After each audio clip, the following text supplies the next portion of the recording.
This is United Network News with Sunny Galt, Calen Gipp, Kimberly Gogan, and our field messengers from around the world. Here's today's real news. Massive federal layoffs in 2025 are hitting tens of thousands of workers. While these cuts are said to be aimed at reducing government spending, they're sparking concerns about economic instability, rising unemployment, and disruptions to important services. The effects are already being felt across agencies, contractors, and military sites, fueling debates about their impact and legality. Some agencies have already faced major cuts, while others are expecting more. Jobs at risk include roles like regulatory officers, financial analysts, administrative staff, and scientists in federal institutions. The Merit Systems Protection Board has stepped in to temporarily reinstate employees in certain cases. For example, on March 4th, the board ordered the U.S. Department of Agriculture to reinstate more than 5,000 employees for 45 days while investigating the legality of their terminations. It's unclear how many federal workers have been cut in 2025, but reports estimate about 222,000 jobs lost so far, with more likely as agencies slash budgets. Federal contractors and private companies are also feeling the pinch, and some states are seeing job losses due to reduced federal funding. For the workers losing their jobs, the impact is huge, and many are trying to figure out what's next. Hello, I was a federal worker. I was one of the thousands of federal workers terminated this weekend. Let's talk about it. Literally every single day, it's something. Every single day, I am waking up and dreading going to work because I don't know if I'm going to have a job or not. And I wanted to come on here as one of the thousands of federal employees who lost their job with the federal government this weekend. I was removed from my position through an email from an unrecognized HR account from my agency around 1 p.m. on Saturday. I have gone through the entire range of emotions this past weekend. There is a lot of sadness in my heart. There is also a lot of anger. I served 14 years in the Air Force. I was a federal employee for over 6 years. That's over 20 years of my life working for the federal government. And I was recently fired by Donald Trump because I was on supervisor probation. So I was already tenured. I'm utterly devastated. I'm confused because my recent performance evaluation was exceptional and I got upwards of $1,500 as a bonus because my performance was so good. And this was my dream job, and it's just being taken away by an administration who doesn't care about science. It doesn't care about people who might be homeless with their dog now. According to a report from the Century Foundation, the wave of firings is overwhelming the unemployment compensation for federal employees, or UCFE program, causing delays for workers seeking benefits.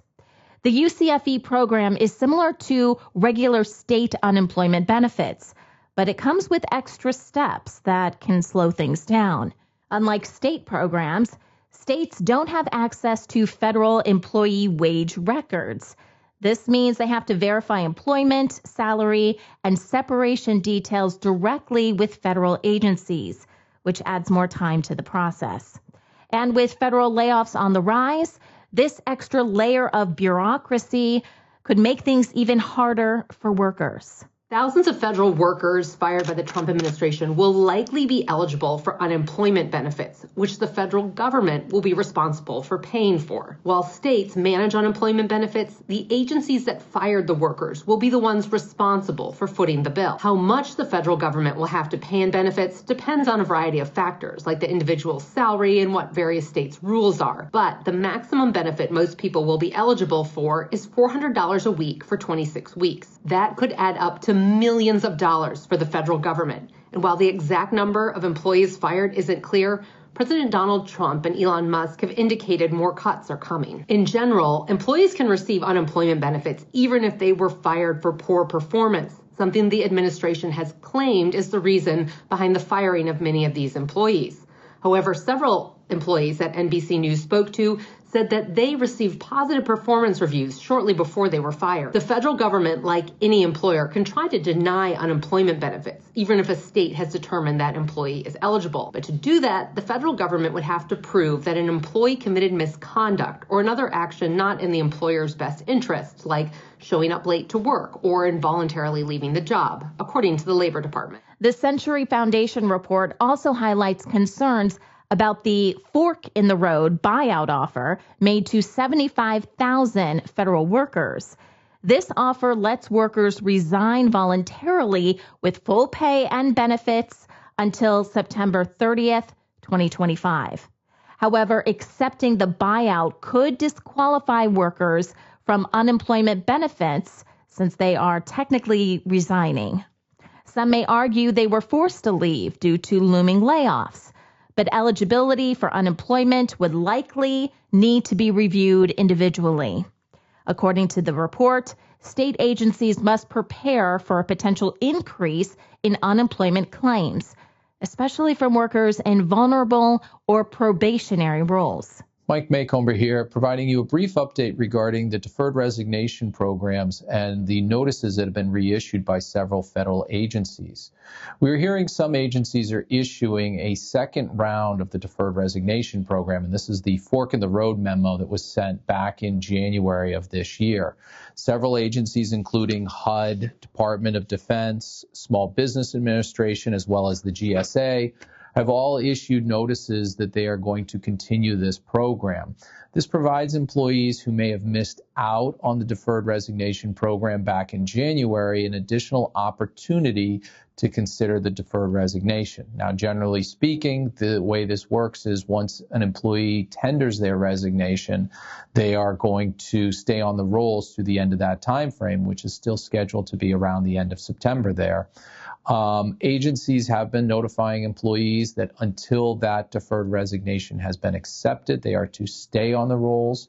But if you have questions, look to your leadership, look towards the administrations for the notices that they are sending out. If you think this is something you may be eligible for, or if you want to talk about your own personal retirement options and how this may impact, several agencies still have the authority to consider the VERA retirements or other options that you may qualify for. As layoffs increase, more federal employees are competing in an already crowded job market.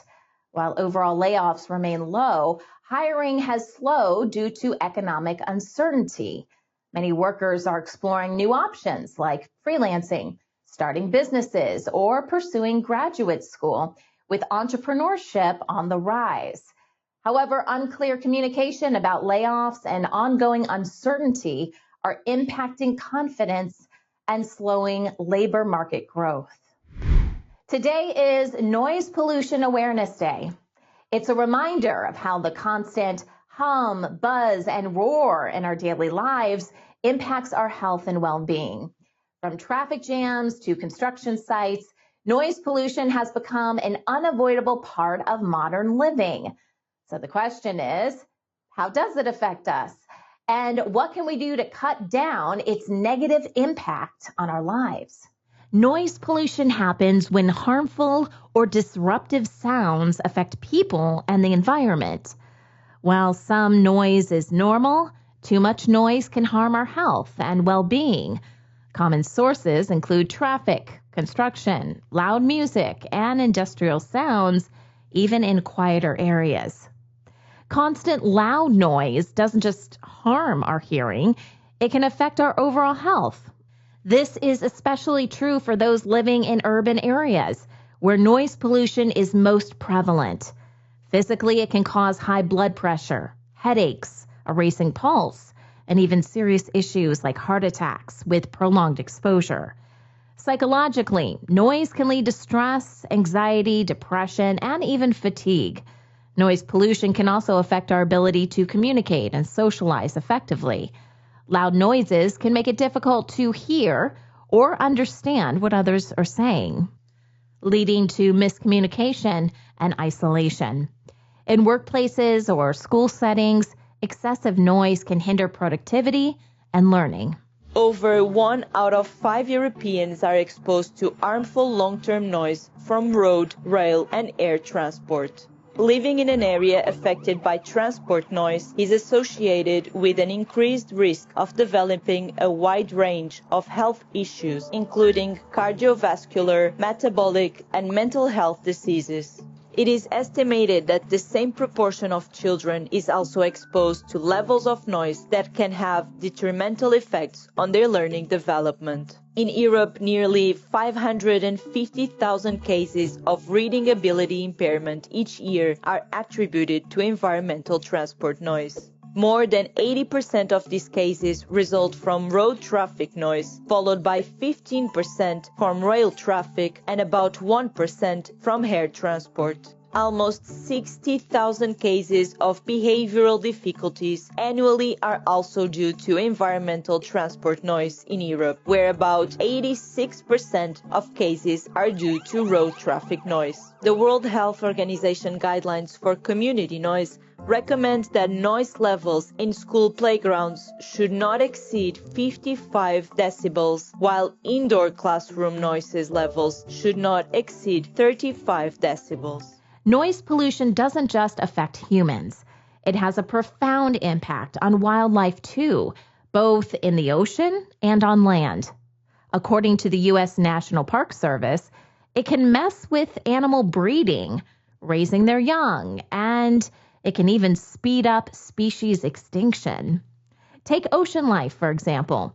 Marine animals like whales and dolphins rely heavily on sound for communication, navigation, and finding food.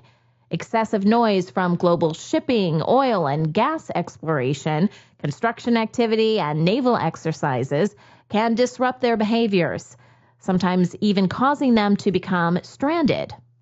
On land, animals face their own challenges with noise pollution. Things like traffic, construction, and industrial noise can mask important natural sounds they rely on to detect predators or mates. Sound around us is the soundscape, and more of that soundscape is being filled with unwanted sounds that we call noise. And noise is, for the most part, generated by anthropomorphic sources. There's 7.85 billion people on this planet, and we're more and more building infrastructures, and as a result, we're creating, more noise into the environment. There's a lot of noise sources in the urban environment, barking dogs, power equipment. It's becoming more and more a noisy background. Perhaps the most prevalent anthropomorphic noise are roads, especially our highways, places where there's a lot of traffic. These noises can put stress on species of wildlife that can ultimately, over time, affect their natural history. Some wildlife just cannot be around noise, so they completely leave the area.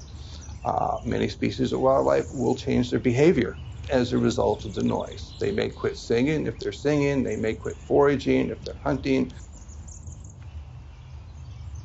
One of the issues with marine mammals as well as with songbirds is what's called masking. And masking is where the anthropomorphic noise is at the same frequencies as the calling of, the vocalization of either a marine mammal or a songbird. Who they're communicating to may not be able to hear it effectively because it's been anthropomorphic noise. It's masked it over.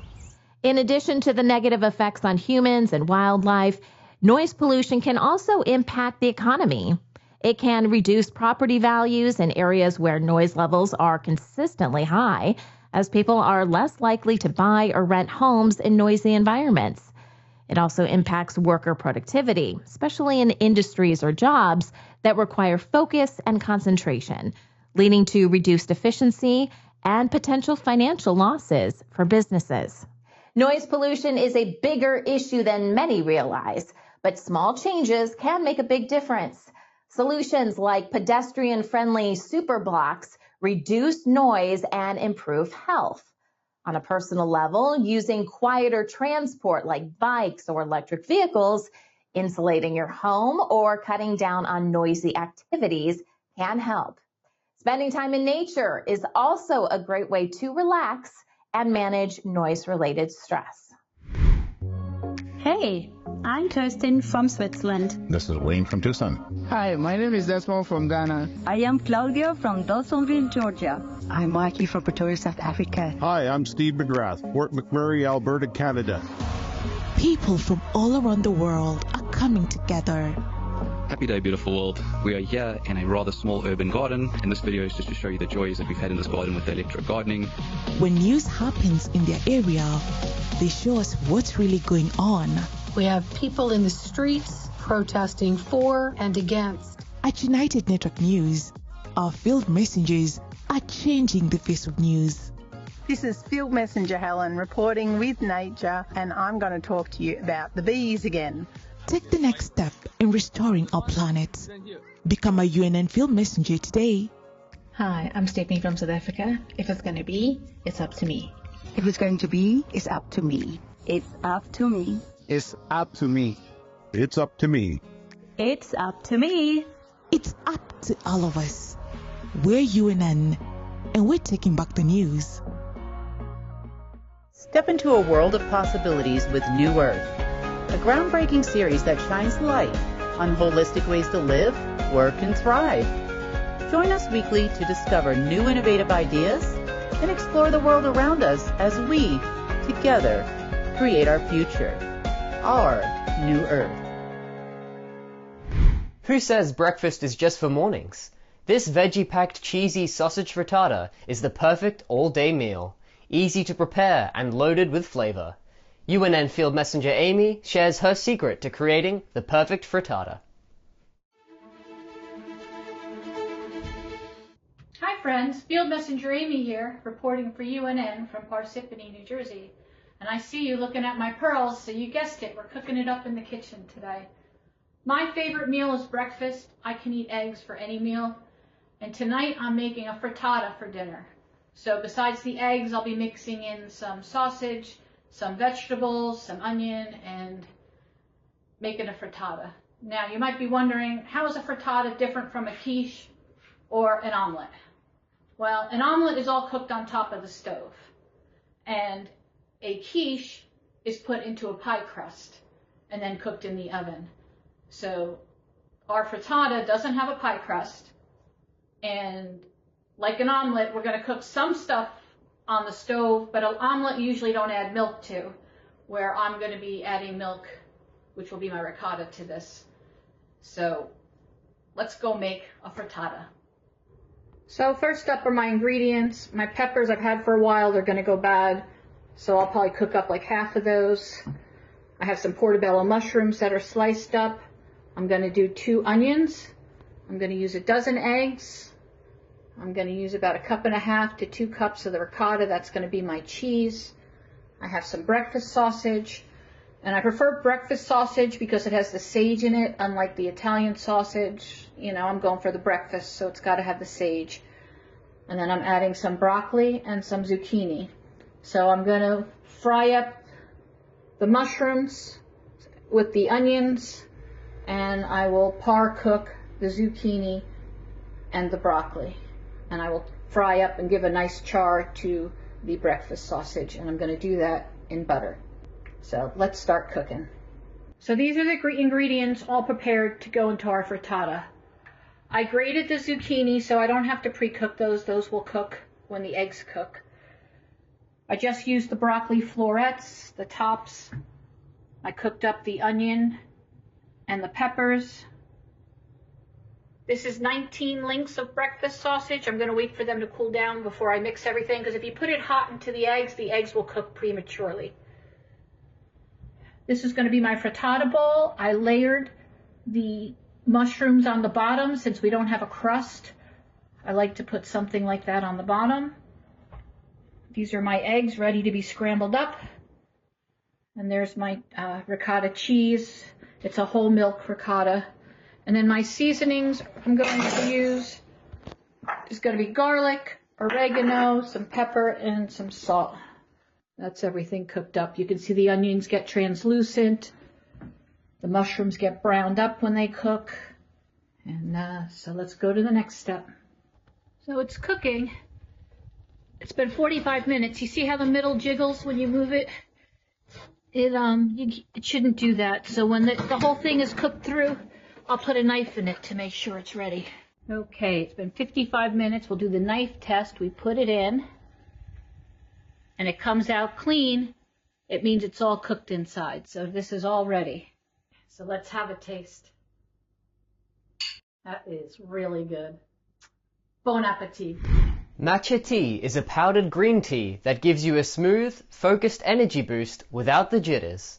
UNN Field Messenger Liz shows us how she makes a matcha latte, sharing some easy tips to enjoy this popular drink at home. Hey everybody, this is UNN Field Messenger Liz, reporting from Fayetteville, North Carolina. How's everybody today? I'm really excited about matcha tea, and I want to talk about how I make it and why I do it. So what is matcha? Matcha is Camellia sinensis. It's the same genus species as we get green tea from, except in this case, they cover the leaves. This is done in Japan. They cover the leaves 3 weeks before harvest. It makes the leaves create much, much more chlorophyll, and they get very, very green. This matcha has half to 2/3 of the caffeine of a cup of coffee, and it does contain L-theanine, and what that does is it kind of calms you down. L-theanine is actually often in a lot of sleep concoctions you can take out there to fall asleep. So it kind of calms it. You don't get the caffeine jitters, you get the alertness and the mental clarity. So I'm going to show you how we make it. Okay, so when I get up really excitedly and I think, today's a matcha tea day, here's how I do it. Here are the things. Obviously a mug, the matcha tea. I put dairy in mine just because, well, matcha tea honestly can taste like swamp water if you just have it black. Many people do. And a scoop and a strainer and a bamboo whisk. And I have a shaper that keeps it in shape because when it's wet, it can just start to change shape, or sometimes these things kind of get awry, move around. So I use a sweetener as well, like I said. All right, so here's how we do it. It's very simple. The challenge is to unclump the grains and to keep them in solution. So this is what all this is about. My water's already hot. So for me, again, you could use anything. I love, see how green that is? Oh my gosh, it's so pretty. So I'm gonna take a big nice scoop like this. I'm gonna put it on the strainer over my bowl like this. And then I just moosh it through. I would say that matcha tea for me ends up being about 75 cents a cup. 50 cents a cup, 75 cents a cup. All right, so you put a little water in, doesn't matter what. Then you take your bamboo whisk. You can use something else. You can use an immersion, whatever that, a foamer, but I find sometimes it splashes. And I like the ritual of just kind of meditating over my day and thanking that I got to wake up again today, and that I just bless my food and drink for the day, and it's kind of it's a ritual, you know, that. And it doesn't matter how much you do this for. The idea is until I intuitively decide that I'm done, and then I just pour it into my mug. Now what I do, because I'm strange now, is I want to get the rest of the goodness out of here, and I rinse my bamboo whisk at the same time. And then I'll rinse that later. Now, if you drink matcha tea, it does taste honestly like a little swamp water. So I'm going to put a little squirt of monk fruit in there, and I'm going to put some dairy in there. But the idea is then you just top it off with hot water. You can drink it green, if you will, without any sweet or any dairy. I like adding some dairy. Whatever, oat milk, cow milk, whatever it is for you. And then there you go. There's the matcha tea, and you can enjoy it. You can make an iced, you can put this over ice and make a latte for yourself. It is so fun. I love the health benefits, but really, I just love doing it. Thank you for watching. In March 2025, thousands of people gathered in southern Ethiopia to celebrate the Gadaa Ceremony, a significant cultural event held every 8 years. This ceremony marks the peaceful transfer of power within the Borana community, representing a key tradition rooted in unity and democracy. The Gadaa system is a centuries-old democratic tradition uniting the Oromo and Borana communities in Ethiopia and Kenya. These Cushitic-speaking groups share ancestral roots and are among the largest ethnic groups in sub-Saharan Africa. According to a Borana elder, the inauguration of the Gadaa leader is preceded by a week of celebrations, including elders and youth performing traditional dances. During this time, a legislative group updates laws, creates new ones, and resolves issues like marriage and clan disputes through a consensus-based democratic process. On the transfer day, the incoming leader arrives with a delegation of 8 representatives, symbolizing their clans. At the ceremony, the outgoing leader formally asks if the new leader is ready to take on the role, which he accepts, acknowledging the former leader will serve as an advisor. A symbolic feather is then transferred from the outgoing to the new leader, marking the official transfer of power. This process highlights the deep traditions and structure of the Gadaa system. Now moving on, Borana community in Kenya and Ethiopia have welcomed the 72nd king of the community in an elaborate coronation ceremony held in southern Ethiopia and attended by hundreds of Kenyans and Ethiopian nationals.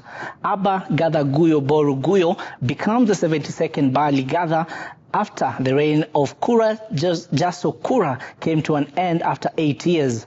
Leaders have hailed the historic event, saying it is a step in the right direction in keeping the community together for over 500 years.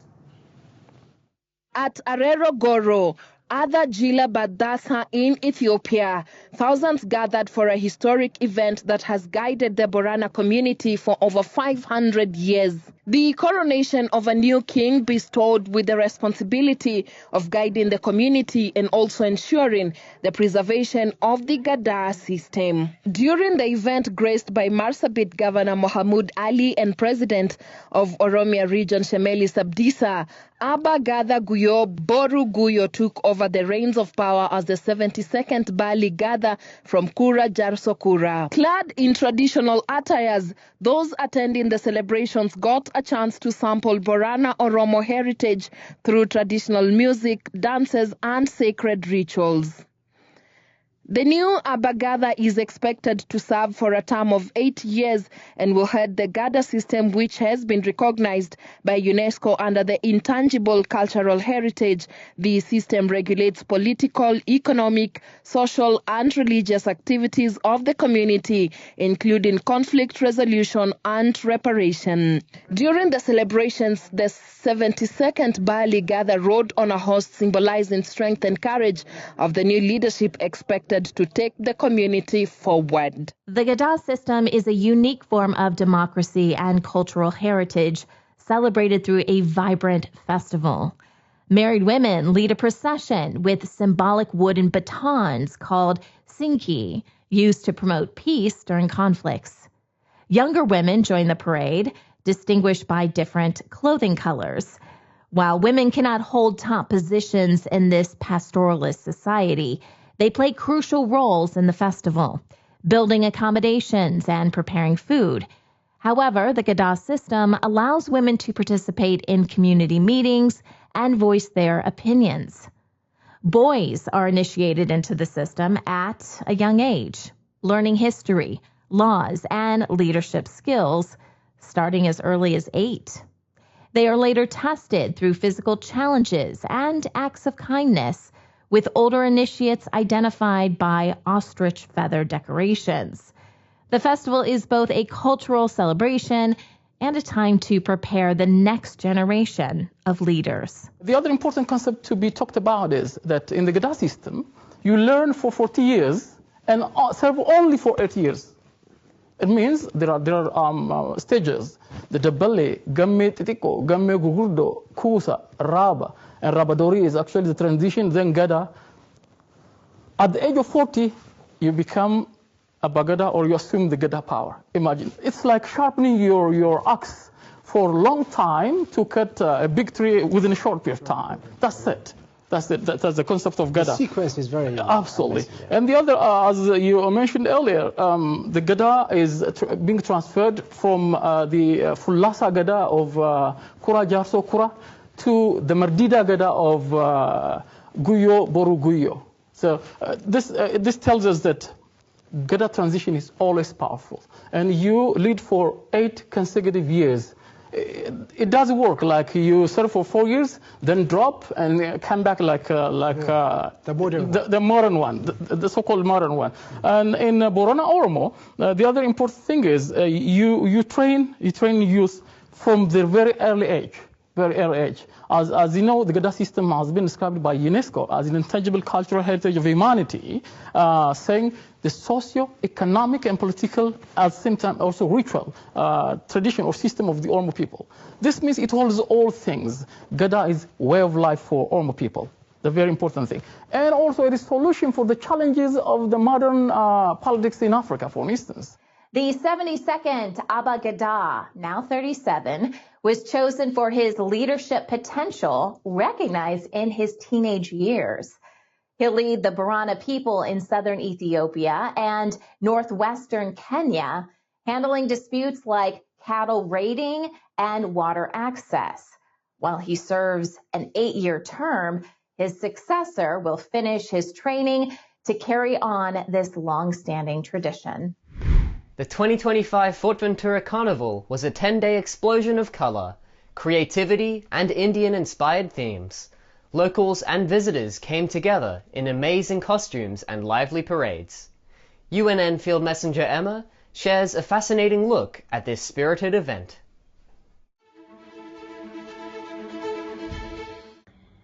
My name is Emma. I'm a field messenger for UNN, reporting from Fuerteventura, Spain in Europe. This report is going to be about the Carnival on Fuerteventura in 2025. The traditional Carnival on Fuerteventura is celebrated for 10 days in the month of March. This year the Carnival, the theme was India. It could be anything from India, and people are very creative about costumes, colors and decorations.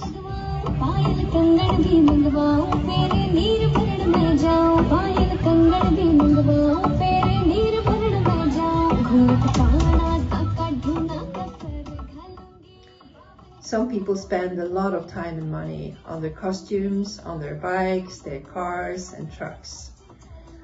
The big truck is normally from companies filled with their employees. It could be a sponsor or a group of friends that get together and decorate the truck for the big Carnival Parade, which is the last Saturday of the Carnival, and it's the biggest family event that most people look forward to.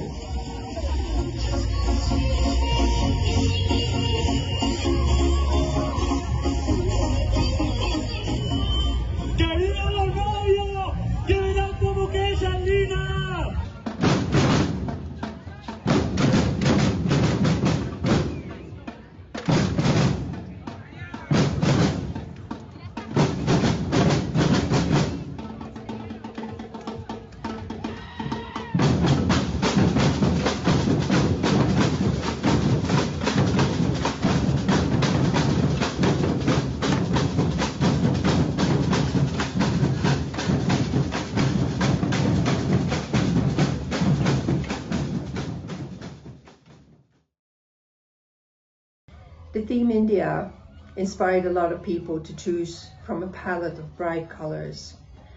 The shop that sells fabric have sold a lot of colors, a lot of colorful fabrics to people who have made their own traditional Indian costumes. The parade, there were less traditional cartoon characters, clowns and funny costumes. This year people were dressed up in pretty, colorful and elegant dresses. There were more families and older people than earlier, as far as I could see. I also think that almost all people from India or Indian origin was there with their family and friends in the parade this year. It looked like they all really enjoyed celebrating their tradition and culture. I have never seen so many beautiful dresses, dressed up ladies and men, for that matter, ever on a carnival day. A lot of music and dancing were also inspired by softer Indian music. I love the Indian culture and I have visited India several times, and the feeling the special feeling was absolutely there. So the conclusion of this report is that in several ways, the 2025 Carnival on Fuerteventura was a celebration and a reminder of India and the Indian culture in its many facets, like in many ways. Hope you liked the report. Thank you for watching and see you next time. Bye. Now it's your turn. Join our weekly meetings and become a field messenger. More information is available at our website, unitednetwork.earth. We're UNN, and we're taking back the news.